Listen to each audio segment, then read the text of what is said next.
Source Library of Congress, Prints and Photographs Division. Chapter 1, Federalist. George Washington left Mount Vernon for the temporary capital in New York City in April 1789. It was an 8-day journey, and the whole way was lined with grateful citizens of the new republic. Militia companies marched beside the new president. Local dignitaries escorted him from town to town and arranged great bouquets in his honor. Crowds cheered, church bells rang, and lines of girls in white dresses waved demurely as Washington passed. At Newark Bay, he boarded a white barge, decorated with flowers and a red canopy, rowed by 13 trained pilots in white uniforms. Shore batteries and a Spanish warship anchored in the harbor fired their cannon, and scores of boats surrounded the president's barge, each of them filled with cheering spectators. The boats flew flags, and some carried bands of music. One boat drew near the barge, and a chorus sang an ode composed for Washington's arrival, set to the tune of God Save the King. The shore was lined with rank upon rank of jubilant New Yorkers. As the president's barge passed the battery at the southern tip of Manhattan, said a witness, the successive motion of the hats was like the rolling motion of the sea or a field of grain. The mayor of the city and the governor of New York greeted Washington at the wharf. A company of militia and 2 marching bands led him through the crowds on the final half-mile of his journey to the president's house. Making a national government, what the Federalists were up against. The Americans who celebrated their new president were less certain about their new national government. It was revolt against centralized authority that had made them an independent people. For many, distrust of government, distant and powerful government in particular, was the first rule of being an American. They had fought their revolution and persisted through the 1780s under Articles of Confederation that created a weak president and that refused the power to tax or coerce the states or the people at large. The result, according to those who supported the Constitution, had been local mischiefs, state governments that failed to pay their debts, that issued bogus paper money, and that squabbled with each other, along with a popular licentiousness that ran from selfishness to disobedience to the odd riot and small rebellion, that undermined property, commerce, and social order at home and encouraged contempt for the United States abroad. George Washington and most who would help him govern had feared that local disorder would destroy the union between the states that had made the Americans independent. They had supported a new constitution to prevent that. But in translating the Constitution into a working government, they confronted both popular fears and differences among themselves about the amount and kinds of centralized power that they had created. The great question was whether the American Revolution had made a new nation or a federation of 13 independent republics. Translated into politics and government, this became the problem of consolidation, the popular fear, voiced loudly during the ratification struggles in the states, that the powers of the new central government to tax, legislate, and protect would wipe out the powers of the states and the liberties of the people and erect a nation-state on old world models. There were, we will see, members of Washington's administration who wanted to take big steps in that direction.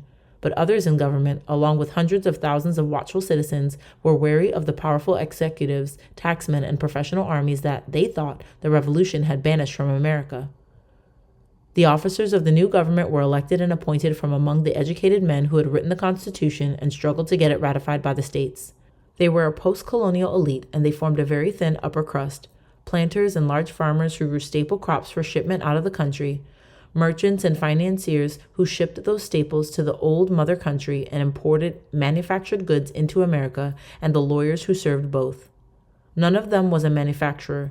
There were almost no factories in the United States, and none was primarily a banker.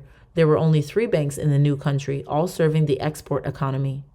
These men were committed to making government under the Constitution work. They knew the rules of gentlemanly comportment, of the maintenance of personal honor, and the ethos of public service. They sometimes disagreed on fundamental policies. Some were jealous and ambitious, and a few were merely stupid. But they all knew the importance of acting like a public-spirited gentleman, and most of them had staked their public lives on the success of the American Republic. In 1789, success was not certain.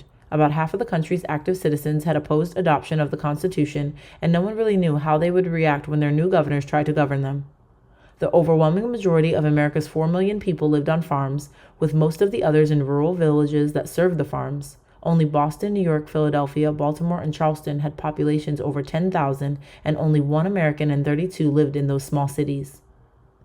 In New England, small family-owned farms predominated. Yankee farmers satisfied their needs from their own and their neighbors' labor and land and sent small surplus to seaport towns that shipped them to Europe and the Caribbean. In an emerging grain country that stretched from New York's Hudson Valley through the mid-Atlantic and onto Maryland and Virginia, farmers practiced the same neighborhood-based subsistence economy, but shipped large and increasing amounts of wheat, corn, and other grains overseas. In the tidewater areas of the Chesapeake and on into the Carolinas and Georgia, the farms were bigger, and they were worked by slaves. These were commercial plantations, growing huge crops of tobacco and rice, and within a few years cotton, for shipment overseas. Farmers in the interior of the southern states, including the brave souls who were spilling beyond the Appalachians into Kentucky and Tennessee, raised corn and hogs, hunted and fished, bartered with their neighbors, and sent a trickle of produce over bad roads, down rivers, and, again, on to international markets. From Maine to Georgia, and from the poorest backcountry settler to the richest plantation grandee, America's farmer citizens had a few important things in common. First, in striking contrast to the peasant nations of the Old World, most of them owned their own farms, made their own decisions about what to do with their resources, and took great, often belligerent pride in their independence. The first duty of national government would be to protect the life, liberty, and property that British colonial rule had supposedly endangered. Second, though Americans in 1789 were free of colonial political controls, they were still embedded in a colonial economy. From the small farmer with his bushel or two of surplus corn to the plantation master with his shiploads of tobacco or rice, American farmers sent their produce on to international markets. There were simply too few non-farming Americans to constitute a domestic market for food, too few manufacturers to buy farm-produced raw materials. The Americans sent their produce overseas, the Caribbean, Britain, and continental Europe, and bought their manufactured goods from Britain. The need to protect and nurture that trade had been among the principal motives for making the Constitution, and it would be one of the great tests of Washington's administration. Not all Americans, of course, were free citizens and farm owners. Half were women who derived their legal and public identities through their fathers or husbands. 1 in 5 were African Americans, nearly all of them slaves. British law had allowed slavery in all the 13 colonies. By 1789, some northern states had freed their slaves by statute, and others were preparing to do the same. But most African Americans lived as slaves in the southern states, and they had little reason to cheer the success of an independent, slave-holding United States. Beyond the Appalachians were hundreds of thousands of free and unconquered Native Americans. They occupied more than half of what the maps said was the United States, and they knew the danger posed by the independent republic of land-hungry farmers. Often with the help of European governments, they would provide President Washington with some of his biggest challenges. The United States in 1789 was not only a new nation, but a post-colonial society. A society and a nation only because it had a constitution and a map. During the next 25 years, the republic would expand across space and become, for those who were white and male, more democratic. Americans would become more busy and prosperous as the disruptions of war made Europe hungrier for American food and raw materials. But for all its spatial and economic growth, the United States in 1815 remained a nation of farmers who bought their consumer goods from other countries, who lived their social and emotional lives within their own neighborhoods, and who, to confound those who wished to govern them, were self-conscious Republicans who had won their independence through force of arms. Washington's Republican Court. George Washington arrived in New York on April 23rd and took the oath of office 7 days later. His inaugural address, delivered to his fellow citizens of the Senate and House of Representatives, tried to reassure Americans about their government without clearing up the confusion. The president spent much of his time telling the people that he had not wanted the presidency, that he doubted his capacities for the job, that he would not accept a salary, that he would rather be back on his farm, that he did not relish the power that the Constitution put in the hands of the president. In an early draft of the address, he had gone so far as to divulge that he had no children and thus could never sire a royal family. He did, however, say that the people of the United States have advanced to the character of an independent nation, a phrase that bypassed the states and constituted the people as a nation. It was a logical next step to assume that their government was national as well. In the debates over ratification, national government was held up as the result of the Constitution both by its promoters and those who opposed it. Nation was a loaded word. The framers had left it out of the Constitution, and later in 1789, Congress would rebuke the president for using it. Washington smoothed this over by referring to a united government, a happy noncommittal phrase that was the result of tranquil deliberations and voluntary consent of so many distinct communities, and went on to advise the legislators to act in the public good without favoritism, factionalism, or regional jealousy, and with a reverence for the characteristic rights of free men. The United States under the Constitution, in short, would be a nation with a united government, whatever that meant, led by patriots who were both Republicans and gentlemen and who respected the rights of free men.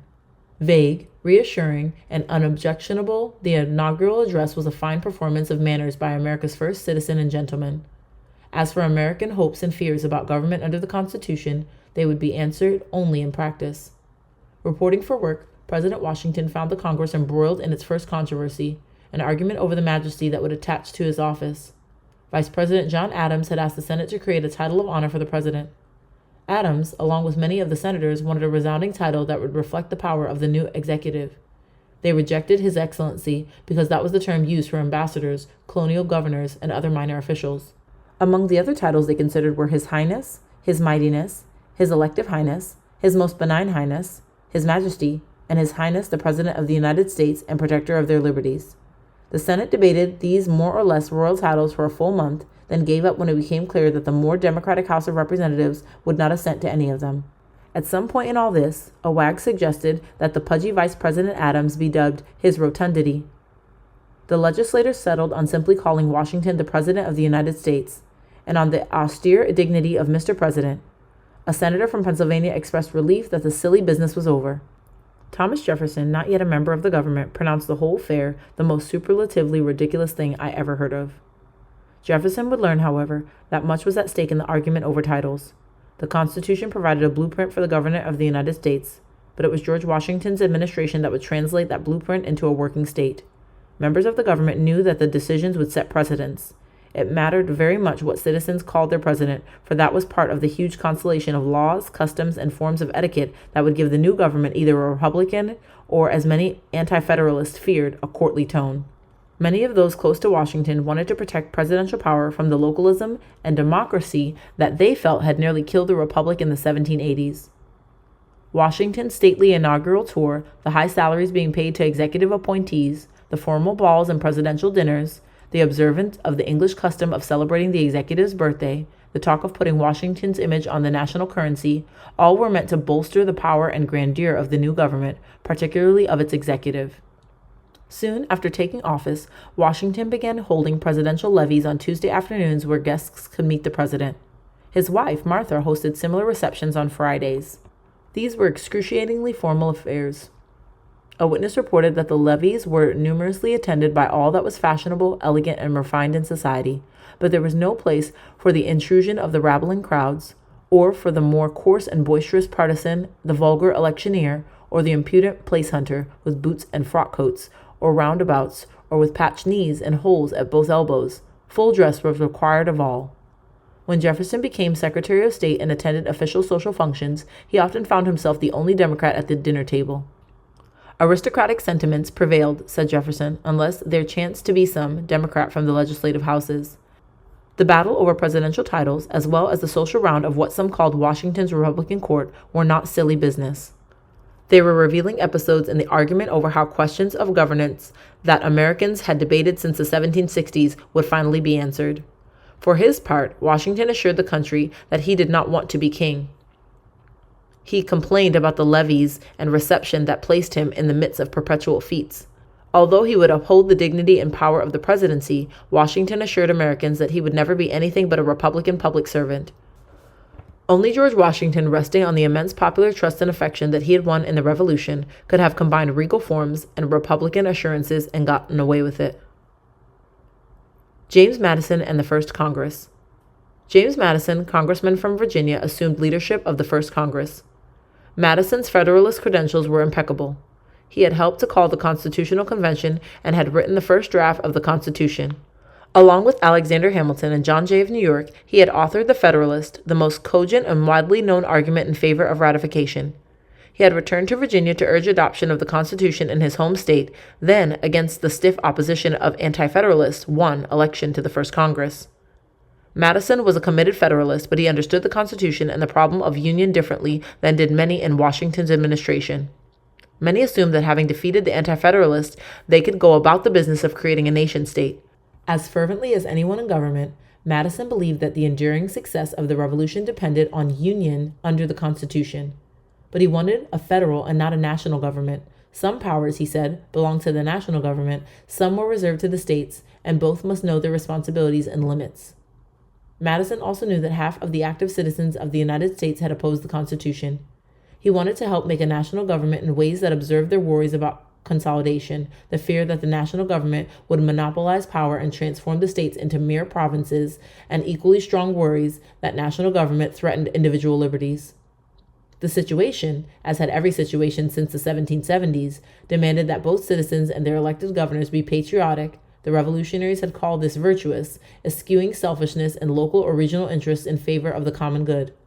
Only compromise and conciliation would ensure the success of the Constitution, Madison insisted. Anything else would make it fail. Under Madison's guidance, Congress strengthened the national government while trying to reconcile doubtful citizens to the Constitution. First, they dealt with foreign commerce, the lifeblood of the American economy. Under the Articles of Confederation, the United States had lacked either a commercial policy or the power to negotiate agreements with other countries. The first step was to write a national tariff on imports. Madison spoke against legislation that would benefit any part of the Union and hurt the others, then watched as the first flurry of congressional log rolling created a document that favored the Northeast at the expense of the South and West. Still, the tariff was a milepost. It aroused little popular opposition. It told the international trading community that the United States had a national government with a uniform commercial policy, and it provided 90% of the national government's income. Congress turned next to institutional guarantees of individual liberties that had been demanded by the state ratifying conventions. Madison proposed 19 amendments to the House.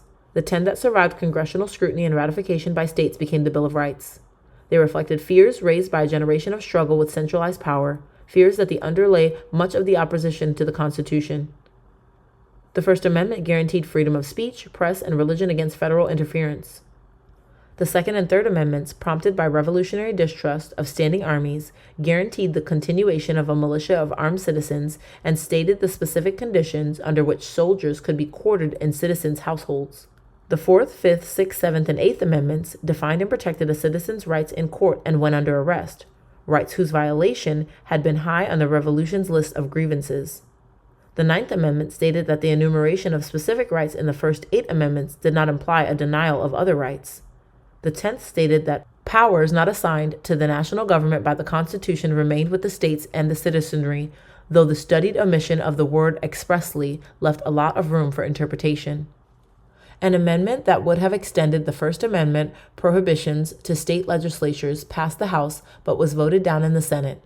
Nationalization of the Bill of Rights would wait until the Civil War and the 14th Amendment. Madison, a committed nationalist, had performed skillfully. Many doubters at the ratifying conventions had called for amendments or a second constitutional convention that would weaken the government detailed in the Constitution.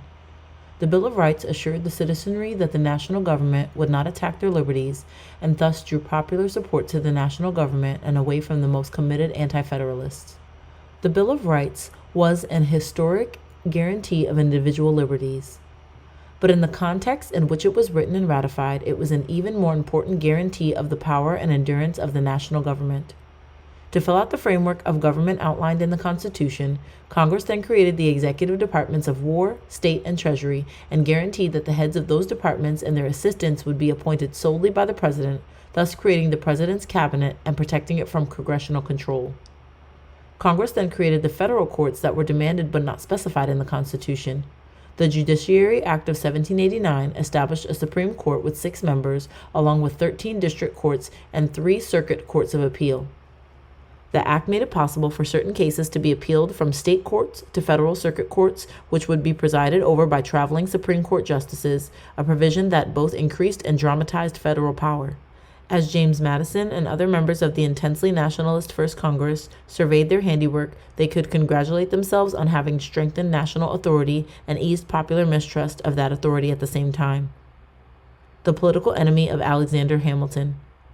Washington filled posts in what would become the cabinet with familiar faces.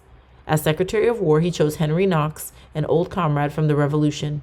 The State Department went to his fellow Virginian Thomas Jefferson. He chose Alexander Hamilton of New York, his trusted aide-de-camp from Revolutionary days, to head the Department of the Treasury. Hamilton was the most single-minded nationalist in the new government. He was a brilliant economic thinker, an admirer of the British system of centralized government and finance, and a supremely arrogant and ambitious man. Hamilton opposed the independent powers of the states, and he was openly contemptuous of ordinary citizens. He had left the Constitutional Convention hoping that the new Union was just a start and that the reassuring presence of George Washington would conciliate the confidence and affection of the people and perhaps enable the government to acquire more consistency than the proposed Constitution seems to promise for so extended a country. It may then triumph altogether over the state governments and reduce them to an entire subordination. Hamilton was the arch consolidationist. He envisioned the United States as a great commercial nation with a powerful and uncontested national state.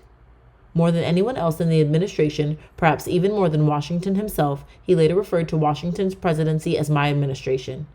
Hamilton directed the making of the government of the United States. Perhaps the greatest single problem to which the new Constitution was addressed was the Confederation's inability to pay its debts and establish a system of government finance. In 1789, Congress asked Secretary of Treasury Hamilton to report on the public finances. The debt fell into three categories, Hamilton reported. The first was the $11 million owed to foreigners, primarily debts to France incurred during the Revolution. The second and third, roughly $24 million each, were debts owed by the national and state governments to American citizens who had supplied food, arms, and other resources to the revolutionary cause. Congress agreed that both justice and the credibility of the new government dictated that the foreign debts be paid quickly and in full. But the domestic debts raised questions. Those debts consisted of notes issued during the Revolution to soldiers and to merchants, farmers, and others who had helped the war effort. Over the years, speculators had bought up many of these notes at a fraction of their face value. When word spread that the Constitution would create a government likely to pay its debts, speculators and their agents fanned out across the countryside, buying up all the notes they could find. By 1790, the government debt was concentrated in the hands of financiers and speculators, most of them Northeasterners, who had bought notes for 10 to 30% of their original value. Full payment would bring them enormous windfall profits. The Revolutionary War debts of the individual states were another source of contention. Nationalists, with Hamilton at their head, wanted to assume the debts of the states as part of a national debt, a move that would concentrate the interests of public creditors and the need for taxation and an expanded civil service in the national government. The state debts had also been bought up by speculators, and they posed another problem as well. Many states, including all the southern states with the exception of South Carolina, had paid off most of their notes in the 1780s. Many of the other states still had significant outstanding debts. If the federal government assumed the state debts and paid them off at the face value of the notes, many citizens would be taxed to pay debts that they had already paid, and money would flow out of the southern, middle, and western states into the pockets of the northeastern financiers who held fully 4/5 of the combined national debt. That is precisely what Hamilton proposed in his report on public credit issued in January 1790. He urged Congress to assume the state debts and combine them with the federal government's foreign and domestic debts into a consolidated national debt. He agreed that the foreign debt should be paid promptly and in full, but he insisted that the domestic debt be a permanent, tax-supported fixture of government. Under his plan, the government would issue securities to its creditors and pay an annual rate of interest of 4%. Hamilton's funding and assumption plans announced to the international community and to actual and potential government creditors that the United States now had a government that would pay its bills. But Hamilton had domestic plans for the debt as well. A permanent, unified debt would attract the wealthiest financiers in the country as creditors and would render them loyal and dependent on the national government. Hamilton stated this explicitly: if all the public creditors receive their dues from one source, their interests will be the same. And having the same interests, they will be united in support of the fiscal arrangements of government. At the same time, the debt would require a significant enlargement of the federal civil service, national financial institutions, and increased taxes. The national debt, in short, was at the center of Alexander Hamilton's plan for a powerful national state. As part of that plan, Hamilton asked Congress to charter a Bank of the United States. The government would store its funds in the bank and oversee its operations, but the bank would be run by directors representing private stockholders. The Bank of the United States would print and back the national currency and regulate other banks. The Bank of the United States would be by far the most powerful financial institution in the country. Its capital was 4 times that of the other 3 American banks combined. It would thus be the principal supplier of loans for commercial and eventually manufacturing projects, determining which or whose projects were funded. Hamilton's proposal also made stock in the bank payable in government securities, the paper that constituted the national debt, thus adding to the value of the securities, giving the bank a powerful interest in the fiscal stability of the government, and binding the holders of the securities even closer to the national government. Those who looked closely saw that Hamilton's Bank of the United States was a carbon copy of the Bank of England, a bulwark of that country's marriage of government and wealth. The government funded the debt and paid its principal and interest by collecting taxes. Most of the revenue came from the duties on imports. But most in government agreed that a direct internal tax, one of the great bugaboos of the Revolution, was necessary. Madison and some others favored a tax on salt, which could be spread equally throughout the country. Hamilton, however, called for a federal excise tax on wines, coffee, tea, and spirits. The tax on spirits would fall most heavily on the whiskey produced in abundance in the interior and on the western fringes of settlement. Purpose stated openly by Hamilton was not only to produce revenue, but to establish the government's power to create an internal tax and collect it in the most remote regions in the Republic. We shall see that he got a version of what he wanted, a whiskey rebellion in the West and an overwhelming display of federal force. Hamilton completed his economic proposals in 1791 with his Report on Manufactures. Here he described the contributions of manufacturing to national strength and independence and proposed bounties to investors who built American factories. The proposal, he said, would help America provide its own necessary manufactured goods.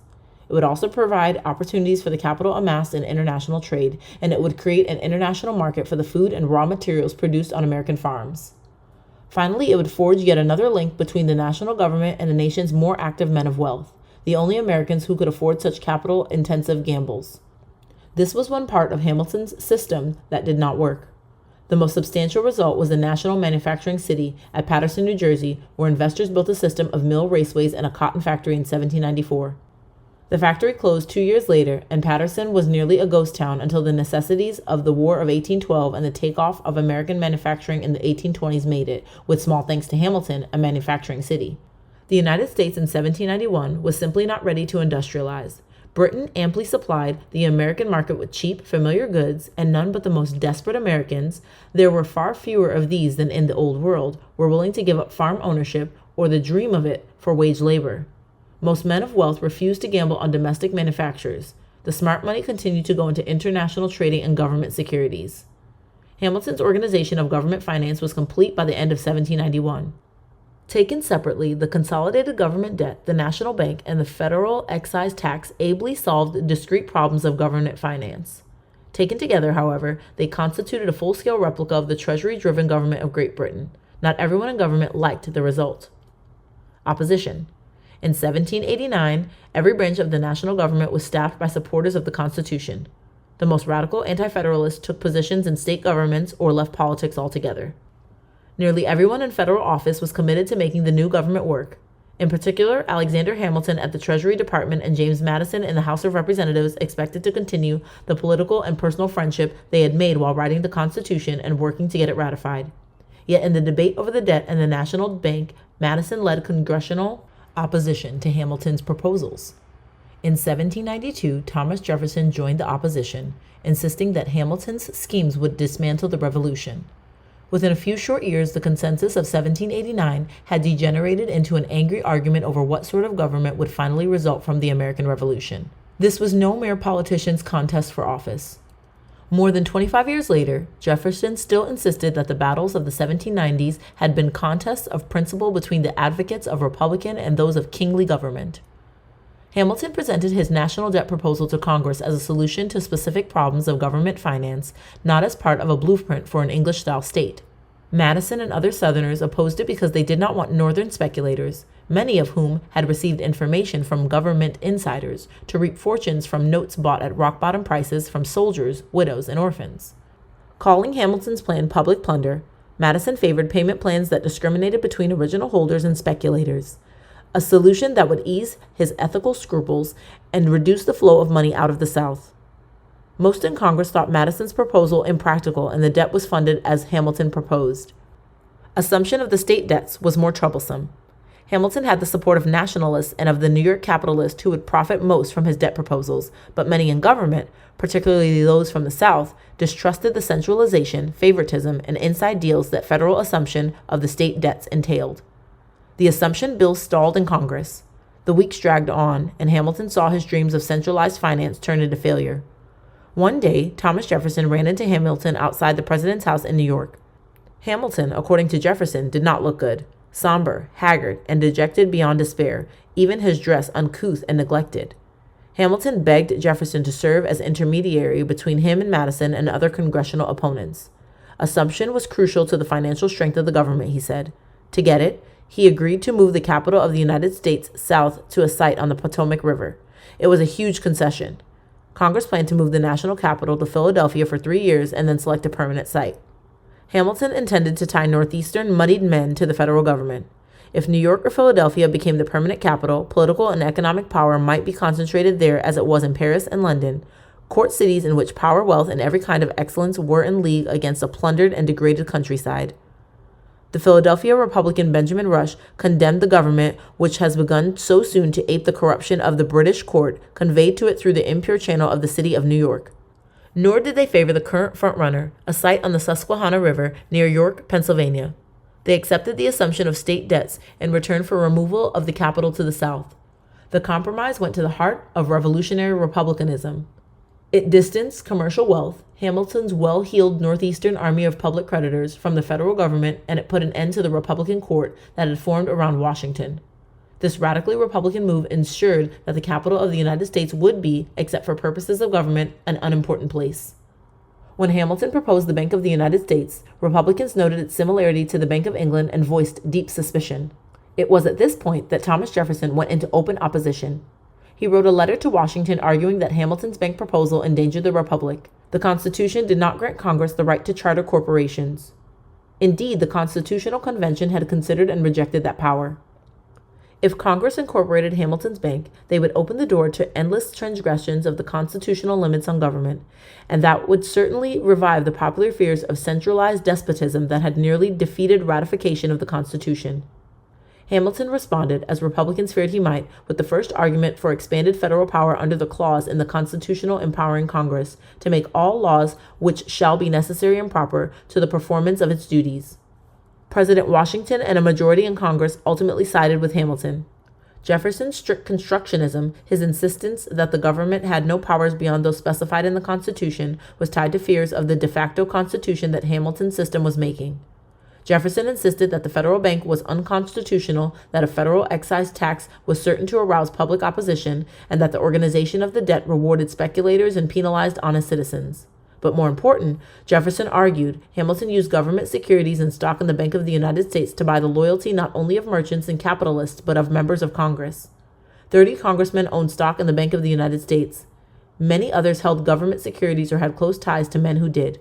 Jefferson charged that Hamilton had created a corrupt squadron of paper men in Congress, men who did the administration's bidding because they were dependent on the administration for their unearned livelihoods.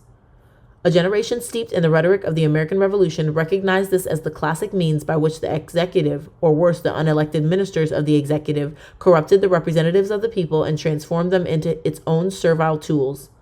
The ultimate object of all this, insisted Jefferson, is to prepare the way for a change from the present Republican form of government to that of a monarchy, of which the English Constitution is to be the model. For their part, Hamilton and his supporters, who by now were calling themselves Federalists, insisted that the centralization of power and a strong executive were necessary to the survival of the Republic. The alternative was a return to the localism and public disorder of the 1780s and ultimately to the failure of the Revolution. The argument drew its urgency from the understanding of both Hamilton and his detractors that the United States was a weak revolutionary republic in a world governed by kings and aristocrats, and that republics had a long history of failure. They all knew that it was still very possible for America to lose the Revolution. Until late 1792, however, the argument over Hamilton's centralizing schemes was limited very largely to members of the government. Hamilton and his supporters tried to mobilize the commercial elite on the side of government, while Madison and Jefferson struggled to hold off the perceived monarchical plot until citizens could be aroused to defend their liberties. Then, as both sides began to mobilize popular support, events in Europe came to dominate the politics of the American Republican experiment, to place that experiment in even greater jeopardy, and to increase the violence of American politics to the point at which the Republic almost failed. The Republic in a World at War, 1793 to 1800. Late in 1792, French revolutionaries rejected monarchy and proclaimed the French Republic. They beheaded Louis XVI in January 1793. 11 days later, the French, already at war with Austria and Prussia, declared war on conservative Britain, thus launching a war between French republicanism and British-led reaction that, with one brief outbreak of peace, lasted until the defeat of Napoleon in 1815. Americans and the French Revolution. Americans could not have escaped involvement even had they wanted to.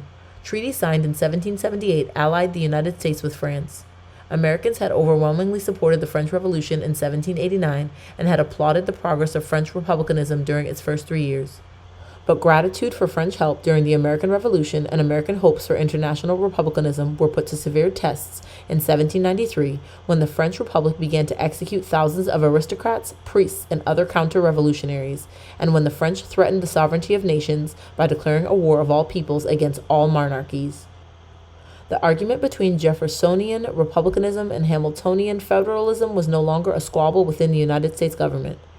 National politics was now caught up and subsumed within the struggle over international republicanism. As Britain and France went to war in 1793, President Washington declared American neutrality, thereby abrogating obligations made in the 1778 treaties with the French. Washington and most of his advisors realized that the United States was in no condition to fight a war. They also wanted to stay on good terms with Great Britain. As much as 90% of American imports came from Britain, and a similar percentage of the federal revenue came from customs duties on those imports. Thus, the nation's commerce and the financial health of the government both depended on good relations with Great Britain.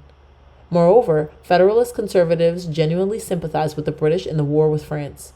Their cultural ties were to Britain, and their commercial and governmental aspirations rested on friendship with that country.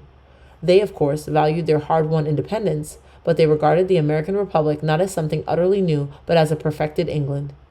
Internationally, they viewed Britain as the defender of hierarchical society and ordered liberty against the homicidal anarchy of the French. Jefferson and his friends saw things differently. They applauded the French for carrying on the Republican Revolution Americans had begun in 1776, and they had no affection for the monarchical politics of the Federalists or for America's continued neo-colonial dependence on British trade.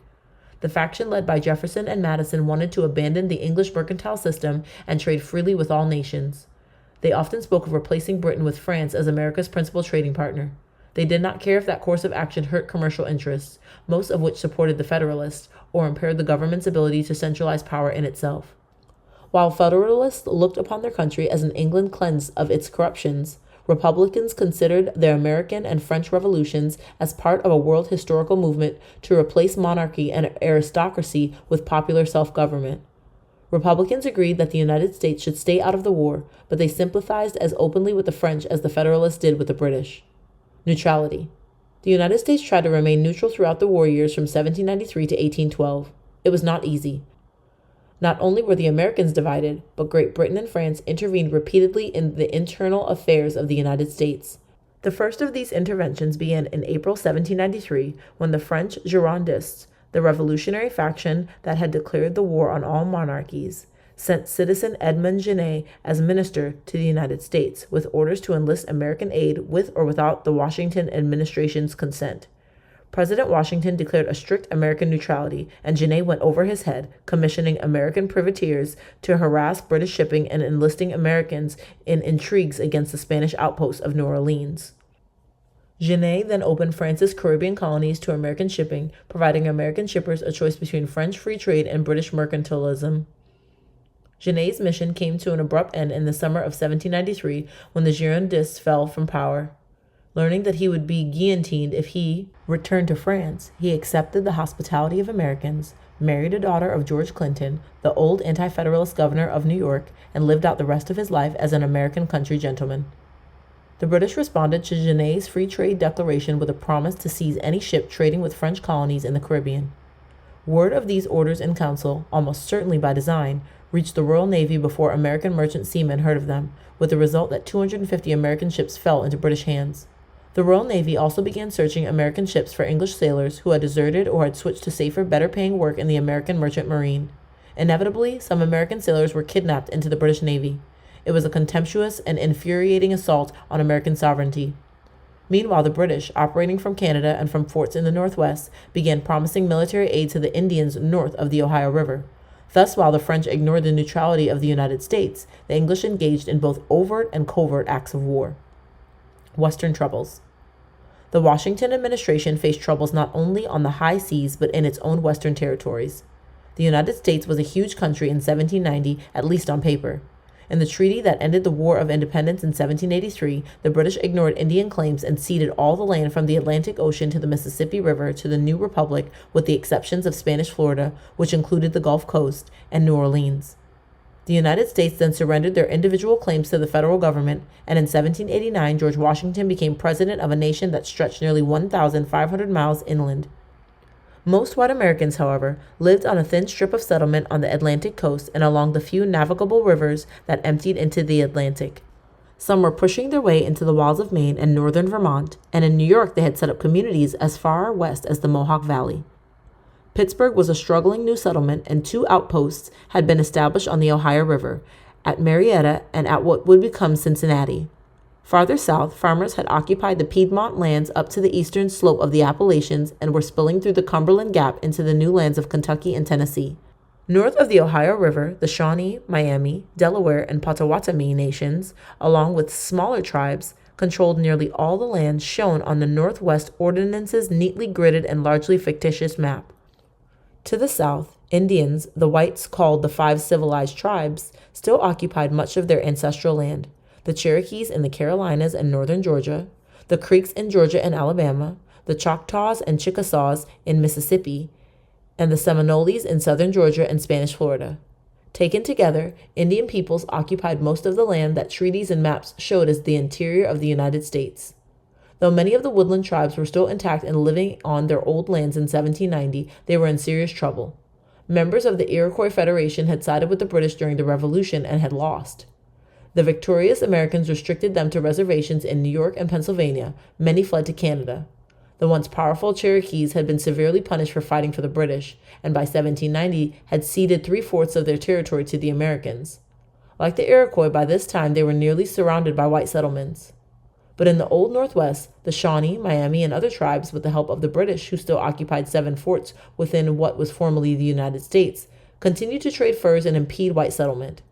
Skirmishes with settlers brought reprisals, and the Indians now faced not only hostile pioneers but the U.S. Army. They met the challenge well. In the Ohio country, expeditions led by General Josiah Harmer and General Arthur St. Clair failed in 1790 and 1791, the second ending in an Indian victory in which 630 soldiers died. Upper Canada, what is now Ontario, in the 1790s was thinly settled and protected by few soldiers. British Canadians depended on the native peoples of the Northwest as trading partners and as a buffer between them and an unfriendly United States. The British occupied 7 forts south of the Great Lakes in territory that belonged to the United States under the treaty that ended the Revolutionary War. The situation in the Northwest came to a head in the summer and fall of 1794. The Shawnee and allied tribes, emboldened by their 2 victories over American armies, plotted with the British and talked of driving all settlers out of their territory. Thus, while the British harassed American commerce on the ocean, they and their Indian allies made things dangerous for settlers and soldiers south of the Great Lakes. It was also in early 1794 that Americans west of the Appalachians directly challenged their new government. Frontier whites, sometimes with the encouragement of English and Spanish officials, grew increasingly contemptuous of a national government that could neither pacify the Indians nor guarantee their free use of the Mississippi River. President Washington heard that 2,000 Kentuckians were armed and ready to attack the Spanish at New Orleans, a move that would have started a war with Spain. Settlers in Georgia were making unauthorized forays against the Creeks. Worst of all, settlers up and down the frontier refused to pay the Federalist excise tax on whiskey, a direct refusal on federal authority. In western Pennsylvania, mobs tarred and feathered excise officers and burned the property of distillers who paid the tax. In July 1794, 500 militiamen near Pittsburgh marched on the house of General John Neville, one of the most hated of the federal excise collectors. Neville, his family, and a few federal soldiers fought the militiamen, killing 2 and wounding 6 before they abandoned the house to be looted and burned.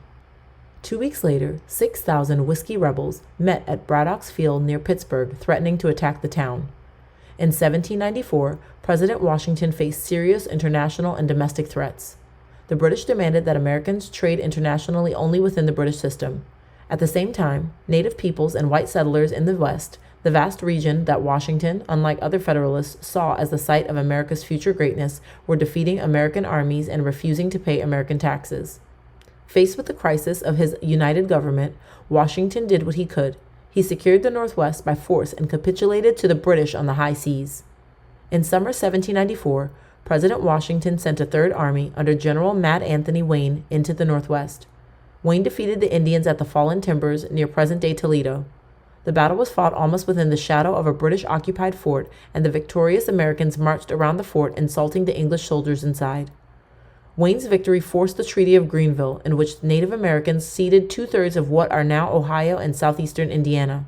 It was at this point that the British decided to abandon their forts in the Old Northwest. A month after Wayne's victory, Washington ordered 12,000 Federalized militiamen from eastern Pennsylvania, Maryland, Virginia, and New Jersey to quell the Whiskey Rebellion in western Pennsylvania. The president promised amnesty to rebels who pledged to support the government and prison terms to those who did not. As the army marched west from Carlisle, they found defiant liberty poles but no armed resistance. Arriving at Pittsburgh, the army arrested 20 suspected rebels, none of them leaders, and marched them back to Philadelphia for trial. In the end, only 2 rebels, both of them feeble-minded, were convicted. President Washington pardoned them and the Whiskey Rebellion was over. In 2 quick strokes, Washington had asserted federal authority over the farthest reaches of the United States by defeating the Indians, discouraging the British, and convincing settlers that they had a national government that could levy and collect taxes. Jay's Treaty. While he sent armies against Indians and frontiersmen, President Washington sent John Jay, Chief Justice of the Supreme Court, to negotiate a commercial treaty with Britain. Much was at stake. From the beginnings of independence, Americans had argued for freedom of the seas. Now they argued for their rights as neutrals to trade with anyone. Britain, however, remained a mercantilist nation committed to using commerce to strengthen His Majesty's government. It was also embroiled in a worldwide war with Republican France and could not imagine allowing trade that benefited its enemies. The British excluded American ships from both British and French islands in the Caribbean, a lucrative market for American food. They defined food as military supplies and thus banned American exports to France and French-held territory, and they allowed American trade with Britain only within the rules of the British mercantile system. Put very simply, the British allowed American ships to trade internationally only if they functioned as a de facto British merchant marine. Finally, the British continued to kidnap American sailors and occupy the northwestern forts. Madison, Jefferson, and the Republicans in Congress insisted on neutral rights and wanted to fight the British with, at least, trade restrictions of their own, perhaps even to substitute France for England as America's chief trading partner. Federalists knew, however, that the success of their government and the well-being of their own neo-mercantilist financial community depended on trade with Great Britain, and John Jay went to London committed to make a deal. Armed with news of Wayne's victory at Fallen Timbers, Jay won a promise from the British to remove their troops from American territory in the Northwest. But on every other point he agreed to British terms. Jay's treaty made no mention of the impressment of sailors or other violations of American maritime rights, nor did it refer to the old issue of British payments for slaves carried off during the Revolution. Jay himself hated slavery and was glad not to negotiate this point. The treaty did allow small American ships, boats under 70 tons, back into the West Indies, but only on terms that the Senate would reject. On the North Atlantic, it reopened the massive trade of American farm products for British manufacturers, with the British treated as a most favored nation. Jay's treaty avoided war with Britain and revived American commerce. At the same time, it sacrificed American sovereignty and neutral rights and made the United States a wartime commercial ally of Great Britain. Given the power of Great Britain, it was the best that Americans could expect. Washington, obliged to choose between an unpopular treaty and an unwinnable war, passed Jay's treaty on to the Senate, which in June 1795 ratified it by a bare 2/3 majority. It was during the fight over Jay's treaty that dissension within the government was first aired in public. The seaport cities and much of the Northeast reacted favorably to the treaty. It ruled out war with England and cemented an Anglo-American trade relationship that strengthened both Hamilton's national state and the established commercial interests that supported it. Moreover, there was little enthusiasm for the French Revolution in the Northeast, particularly in New England, with its long history of colonial wars with France. Southern Republicans, on the other hand, saw Jay's treaty as a blatant sign of the designs of Britain and the Federalists to subvert republicanism in both France and the United States. The Virginia legislature branded the treaty unconstitutional, and anti-treaty congressmen demanded to see all documents relating to Jay's negotiations. Washington responded by telling them that the request could be legitimate only if the House was planning to initiate impeachment proceedings, thus tying approval of the treaty to his enormous personal prestige. On March 3, 1796, Washington released the details of a treaty that Thomas Pinckney had negotiated with Spain. In the treaty, Spain recognized American neutrality and set the border between the United States and Spanish Florida on American terms. Most important, Pinckney's treaty put an end to Spanish claims to American territory east of the Mississippi and gave Americans the unrestricted right to navigate the Mississippi River and transship produce at the Spanish port of New Orleans. Coupled with the victory at Fallen Timbers and the British promise to abandon their northwest posts, Pinckney's treaty satisfied the most pressing demands of Western settlers. Along with Washington's prestige, Pinckney's negotiations helped turn the tide in favor of the unpopular Jay's Treaty. With a diminishing number of hotheads willing to oppose Washington, Western representatives joined the Northeast and increasing numbers of Southerners to ratify Jay's Treaty. Washington's farewell. George Washington refused to run for re-election in 1796, setting a 2-term limit that was observed by every president until Franklin Roosevelt. Washington could be proud of his accomplishments. He had presided over the creation of a national government and, in the face of serious arguments, kept it together for its first 7 years. He has secured the most distant and least governable settlements by ending British, Spanish, and Indian military threats and by securing free use of the Mississippi River for Western produce. Those policies, together with the federal invasion of Western Pennsylvania, had made it evident that the government could and would control its farthest regions. Washington had also avoided war with Great Britain, though not without overlooking assaults on American sovereignty. As he was about to leave government, he wrote, with substantial help from Alexander Hamilton, his farewell address. In it, he warned against long-term entangling alliances with other countries. America, he said, should stay free to operate on its own in international affairs, an ideal that many felt had been betrayed in Jay's Treaty. Washington also warned against internal political divisions. Of course, he did not regard his own Federalists as a party. They were simply friends of the government. But he saw the Democratic Republicans, the term that Jefferson and his supporters were adopting, as a self-interested, irresponsible faction, thus branding them, in the language of 18th century republicanism, as public enemies. Washington's call for national unity and an end to partisanship was in fact a parting shot at the Republican opposition. Washington's retirement opened the way to the fierce competition for public office that he had feared. In 1796, Americans experienced their first contested presidential election.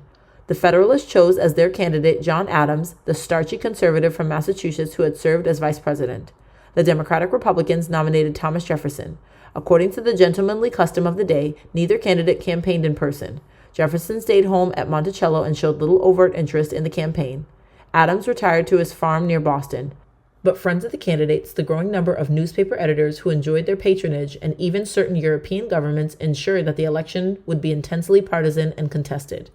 Though there was a significant Federalist and Democratic Republican support in most states, it was clear that Adams would carry New England and Jefferson would carry the South.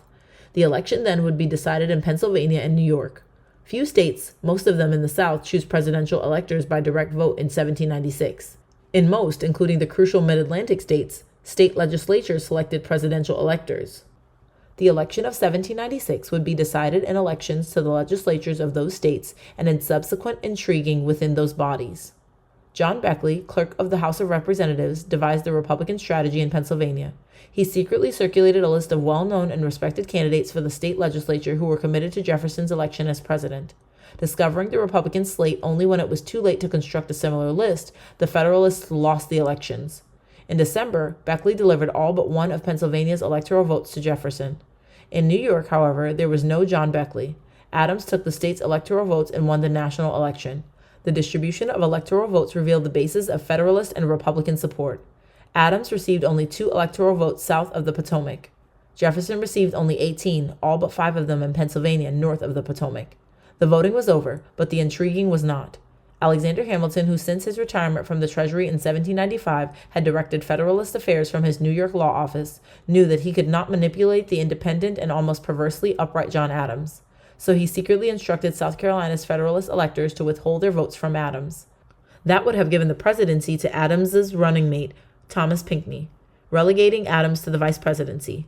Before the ratification of the 12th Amendment in 1804, the candidate with a majority of the electoral votes became president, and the second-place candidate became vice president.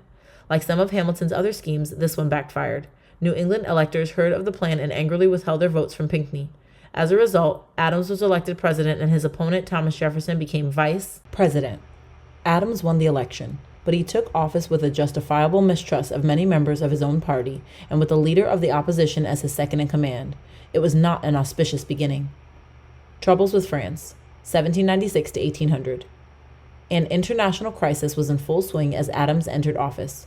the French looked up Jay's Treaty as an alliance between Britain and the United States. They recalled their envoy in 1796 and broke off relations with the Americans. The French hinted that they intended to overthrow the reactionary government of the United States, but would postpone taking action in the hope that a friendlier Thomas Jefferson would replace Old Man Washington in 1797. Then, during the crucial elections in Pennsylvania, they stepped up their seizures of American ships trading with Britain, giving the Americans a taste of what would happen if they did not elect a government friendlier to France. When the election went to John Adams, the French gave up on the United States and set about denying Britain its new de facto ally. In 1797, France expelled the American minister and refused to carry on relations with the United States until it addressed French grievances. The French ordered that American ships carrying so much as a handkerchief made in England be confiscated without compensation and announced that American seamen serving in the British Navy would be summarily hanged if captured. President Adams wanted to protect American commerce from French depredations, but he did not want a war with France, and he agreed that French grievances, including Jay's Treaty and the abrogation of the French-American treaties of 1778, were legitimate. He decided to send a mission to France made up of 3 respected statesmen: Charles Cotesworth Pinckney of South Carolina, John Marshall of Virginia, and Elbridge Gerry of Massachusetts. But when these prestigious delegates reached Paris, they were left cooling their heels in the outer offices of the Directory, the Revolutionary Committee of 5 that had replaced France's beheaded king. At last, 3 French officials, the correspondents identified them only as X, Y, and Z, discreetly hinted that France would receive them if only they paid a bribe of $250,000 arranged for the United States to loan $12 million to the French government and apologize for unpleasant remarks that John Adams had made about France. The delegates refused, saying no, not a sixpence, and returned home. There, a journalist transformed their remark into millions for defense, but not a cent for tribute. President Adams asked Congress to prepare for war, and the French responded by seizing more American ships. Thus began, in April 1798, an undeclared war between France and the United States in the Caribbean. The French Navy was busy with the British in the North Atlantic, but French privateers inflicted costly blows on American shipping. With the British providing powder and shot for American guns, the U.S. Navy chased French privateers in the Caribbean, while many Americans, nearly all of them Federalists, worried about a French invasion of the United States. The crisis at home. 1798 to 1800. The troubles with France precipitated a crisis at home.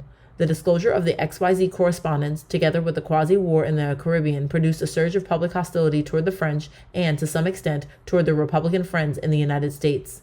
The elections of 1798 produced solid Federalist majorities in Congress. Federalists wanted to unite the country in the face of war. Many of them, led again by Alexander Hamilton, wanted to use the crisis to destroy the Democratic Republicans. Without consulting President Adams, the Federalist-dominated Congress passed a number of wartime measures. The first was a federal property tax, graduated, spread equally between sections of the country, and justified by military necessity, but a direct federal tax nonetheless. Congress then passed 4 laws known as the Alien and Sedition Acts. The first 3 were directed at immigrants. They extended the naturalization period from 5 to 14 years and empowered the president to detain enemy aliens during wartime and deport those he deemed dangerous to the United States. The 4th law, the Sedition Act, set jail terms and fines for persons who advocated disobedience to federal law or who wrote, printed, or spoke false, scandalous, and malicious statements against the government of the United States or the President of the United States. Note that Vice President Jefferson was not included, with intent to defame or to bring them or either of them into contempt or disrepute. President Adams never used the powers granted under the Alien Acts, but the Sedition Act resulted in the prosecution of 14 Republicans, most of them journalists. Newspapers were the principal means of spreading news from the Capitol and mobilizing popular support. Jeffersonians were building a network of intensely partisan papers, and Federalists, suspecting foreign plots and internal subversion, had decided to throw the opposition into jail. William Duane, editor of the Philadelphia Aurora, was indicated when he and 2 Irish friends circulated a petition against the Alien Act on the grounds of a Catholic church. James Callender, editor of a Jeffersonian paper in Richmond, was arrested, while another prominent Republican went to jail for statements made in a private letter. Jedediah Peck, a former Federalist from upstate New York, was arrested when he petitioned Congress to repeal the Alien and Sedition Acts. Matthew Lyon, a scurrilous and uncouth Republican congressman from Vermont, had brawled with a Federalist representative in the House chamber. He went to jail for his criticisms of President Adams, Federalist materialism, and what he called the ridiculous pomp of the national administration. The Sedition Act was unpopular, and it helped to undermine the Adams administration. It backfired in other ways as well. Far from closing down the Jeffersonian newspapers, it fostered the growth of new ones. Republican leaders screamed that the Alien and Sedition Acts violated the guaranteed freedoms of the First Amendment, a sure sign of encroaching monarchism. Indeed, the British government had begun a mass roundup of English Republican radicals at the same time, reinforcing the sinister Englishness of Federalist policies. Virginia authorized construction of an armory in Richmond, began stockpiling weapons, and prepared to call up the militia. Elsewhere, opposition to the Sedition Act ranged from popular attempts to obstruct the law to fistfights in Congress. Unable to stop the Federalists in the national government, national leaders of the Democratic Republicans turned to the states for help. Southern states, which had provided only 4 of the 44 congressional votes for the Sedition Act, took the lead. Jefferson drafted resolutions for the legislature of Kentucky. Madison did the same for the Virginia legislature. These so-called Virginia and Kentucky resolves restated the constitutional fundamentalism that had guided Republican opposition to the Federalists through the 1790s. Jefferson's Kentucky resolves reminded Congress that the Alien and Sedition Acts gave the national government powers not mentioned in the Constitution, and that the 10th Amendment reserved such powers to the states. He also argued that the Constitution was a compact between sovereign states, and that state legislatures could nullify federal laws they deemed unconstitutional. Jefferson's defense of civil liberties anticipated constitutional theories that states' rights Southerners would use to defend slavery after 1830. Historians have found ways to apologize for Jefferson's words, but this much is clearly true. Faced with a repressive national government that he knew was contemptuous of both the people and the Constitution, Jefferson in 1798 was willing to threaten disunion. Federalists took another ominous step when they implemented President Adams' request that Congress create a military prepared for war. Adams wanted a stronger navy, both because the undeclared war with France was being fought on the ocean and because Adams agreed with other Federalists that America's future as a commercial nation required a respectable naval force. Hamilton and others, who were becoming known as High Federalists, preferred a standing army. At the urging of Washington and against his own judgment, Adams appointed Hamilton Inspector General. As such, Hamilton would be de facto commander of the army. Congress authorized a 20,000-man force, and Hamilton proceeded to raise it. Congress also provided for a much larger army to be called up if there was a declaration of war. When he expanded the officer corps in anticipation of such an army, Hamilton excluded Republicans and commissioned only his political friends. High Federalists talked openly of using a standing army to enforce the Alien and Sedition Acts and put down an impeding rebellion in the South. Beyond that, there was little need for such a force. The war was being fought at sea, and most Americans believed that the citizen militia could hold off any land invasion until an army was raised. The Republicans, President Adams himself, and many other Federalists now became convinced that Hamilton and his High Federalists were determined to destroy their political opponents, either into an alliance with Great Britain and impose Hamilton's statist designs on the nation by force. By 1799, Adams and many of his Federalist friends had come to believe that Hamilton and his supporters were dangerous, anti-Republican militarists. Adams was both fearful and angry. First, the Hamiltonians had tried to rob him of the presidency, and then they had passed the Alien and Sedition Acts, the direct tax, and plans for a standing army without consulting him. None of this would have been possible had it not been for the crisis with France. Adams, who had resisted calls for a declaration of war, began looking for ways to declare peace. In a move that he knew would split the Federalists and probably cost him re-election in 1800, he opened negotiations with France and stalled the creation of Hamilton's army while the talks took place. At first, the Senate refused to send an envoy to France. The senators relented when Adams threatened to resign and leave the presidency to Vice President Jefferson. In the agreement that followed, the French canceled the obligations the United States had assumed under the treaties of 1778, but they refused to pay reparations for attacks on American shipping since 1793, the very point over which many Federalists had wanted to declare war. Peace with France cut the ground from under the more militaristic and repressive Federalists and intensified discord among the Federalists in general, and it helped to quiet some of the more rabid Democratic Republicans. It also damaged Adams's chance for re-election. The election of 1800. Thomas Jefferson and his Democratic Republicans approached the election of 1800 better organized and more determined than they had been 4 years earlier. Moreover, events in the months preceding the election worked in their favor. The Alien and Sedition Acts, the direct tax of 1798, and the Federalist military buildup were never popular. Even when peace with France was certain, the Federalists continued. The army suppressed a minor tax rebellion led by Jacob Fries in Pennsylvania. Persecutions under the Sedition Act revealed its partisan origins, and the Federalists showed no sign of repealing the tax or abandoning the Alien and Sedition Acts and the new military. Taken together, these events gave credence to the Republicans' allegation that the Federalists were using the crisis with France to consolidate their power, destroy their opposition, and overthrow the American Republic. The Federalist actions, charged the Republicans, were expensive, repressive, unwise, and unconstitutional. They were also the classic means by which despots destroyed liberty. The Federalists countered by warning that the election of Jefferson and his radical allies would release the worst horrors of the French Revolution onto the streets of American towns. Each side believed that its defeat in 1800 would mean the end of the Republic. Jefferson had been fighting central governments for a long time. His revolutionary writings, culminating in the Declaration of Independence, had spelled out his enduring argument in the language of 18th century Anglo-American republicanism.